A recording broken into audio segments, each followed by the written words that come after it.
Just a day after North Korea threatened to sink Japan with nuclear weapons, another missile. The rocket launched on Friday morning, flying over Japan and landing in the Pacific Ocean, roughly 1,200 miles east of the island of Hokkaido, forcing residents to take cover. Reuters' Christine Kim reports from Seoul. Analysts spoken to said this was a clear show of defiance from North Korea to show the international community it will go on with its nuclear and missile program, and that it doesn't really care about the recent sanctions that were passed by the United Nations Security Council. One expert also told me that North Korea may be feeling some pressure, that it needs to show the international community something, and that its threats are not just empty words. It's the second time in 3 weeks that Hokkaido has had to sound the alarm, telling residents to hunker down as the North Korean rocket sped overhead. South Korea hit back immediately after Friday's launch, holding a military drill and firing a missile into the sea. Officials from Seoul say the North Korean missile flew for about 19 minutes over a distance of almost 2,500 miles. Far enough to reach the U.S. territory of Guam. South Korean analysts and military officials from the United States believe the missile launched by North Korea was likely a Hwasong-12 rocket, the same type of intermediate-range ballistic missile that was fired on August 29th that also went over Japan. However, it seems to have been fired at a less sharp angle, thus permitting the missile to fly roughly 1,000 more kilometers into the Pacific Ocean when compared to the August 29th missile. Barely 24 hours before the launch, North Korea vowed to destroy Japan, South Korea and the US for backing a new round of UN sanctions against it. The United Nations Security Council will hold an emergency meeting in New York later on Friday. Breaking news out of North Korea. Japan right now in high alert after North Korea conducted its longest ever test flight of a ballistic missile over that country.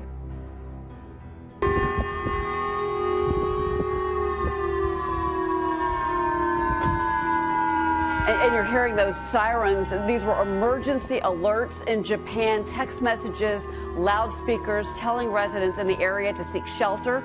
This is the second missile launch over our key U.S. ally, Japan, in just a month. The missile traveling about 2,300 miles for about 19 minutes before it landed in the Pacific Ocean. But that is far enough, we should say, to reach Guam. All of this coming less than 2 weeks after North Korea conducted its last nuclear test. Secretary of State Rex Tillerson calling on all nations to take new measures against North Korea. In a statement, he says China supplies North Korea with most of its oil. Russia is the largest employer of North Korean forced labor. China and Russia must indicate their intolerance for these reckless missile launches by taking direct actions of their own. And we should add, the UN Security Council is holding an emergency meeting on this afternoon. North Korea has fired off another missile. It headed toward Japan. The Japanese government is saying it went over Japan into the Pacific. Let's go live now to senior foreign affairs correspondent Greg Palcott in Seoul, South Korea right now. Greg. Brett, we're getting the information from a variety of sources. It appears that this projectile, this missile launched from the area around Pyongyang, the capital of North Korea, just a little bit before 7 a.m. local time here in the Korean Peninsula. That would be about a half an hour ago. It then flew eastwards, and by all accounts, it crossed the Sea of Japan, and it crossed the Hokkaido Island, the northern island in the archipelago of Japan, and apparently went further through into the Pacific Ocean. Now, this is the second time that this sort of trajectory has occurred with missiles coming from North Korea in recent weeks. It has alarmed Japan. It has called individuals, citizens, to go to shelters. We have seen that happen before in the last blast. We do not know whether this is an intermediate blast, whether it is an intercontinental ballistic missile. There was some speculation that a flattened trajectory launch could be made from North Korea. Once again, it would have to fly over Japan to reach its goal. If it was this flattened trajectory launching of a missile, then it could go deeper into the Pacific.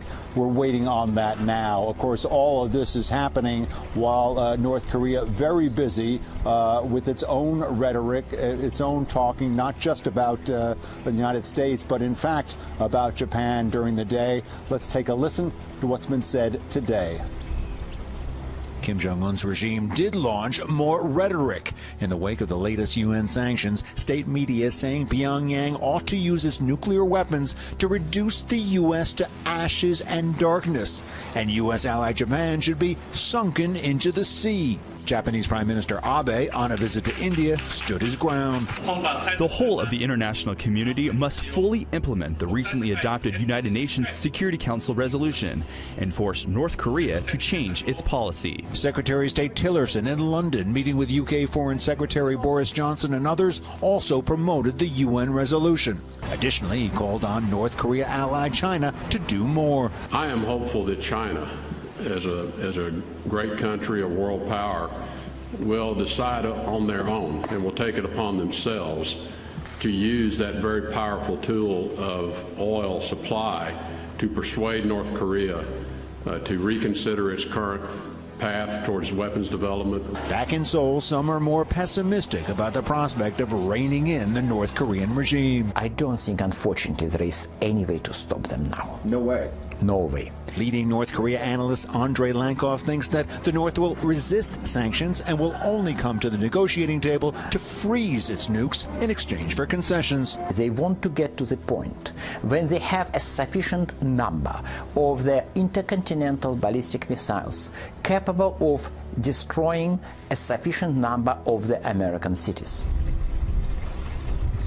Again, analyst Lankov talking about North Korea building up an arsenal of intercontinental ballistic missiles that could hit the United States. We don't know exactly what this missile was that was launched from Pyongyang in the direction of Japan over that into the Pacific Ocean, but certainly it is a part of this ongoing, very active missile testing program that we have seen from North Korea, coupled with a test a short while ago of a nuclear device, and it is an arsenal that now is beginning to be reckoned with. Brett. You know, Greg, the last missile test was late August, and it was classified as an intermediate-range ballistic missile flying over Japan, actually that same area, that island you mentioned, Hokkaido Island, and there were U.S. Marines training on that island at the time when that missile flew over. They were not in danger, we're told by the Pentagon. I want to ask you about South Korea's reaction to all of this, and if their response has changed in recent days as North Korea has become more aggressive. Japan and South Korea have become more aggressive towards this. We heard from Japanese Prime Minister Abe today demanding that the recent UN Security Council resolution be implemented, criticizing some very strong rhetoric that we had just heard, talking about Japan being sunk into the sea this morning on state media in North Korea. Maybe a hint of what was to come just about 24 hours later. Japan getting tougher, South Korea getting tougher. We've been watching the government here, much more saber rattling, much more military exercises. They realize they have a regional defense issue that they're dealing with, just as the U.S. deals with a longer range threat, Brett.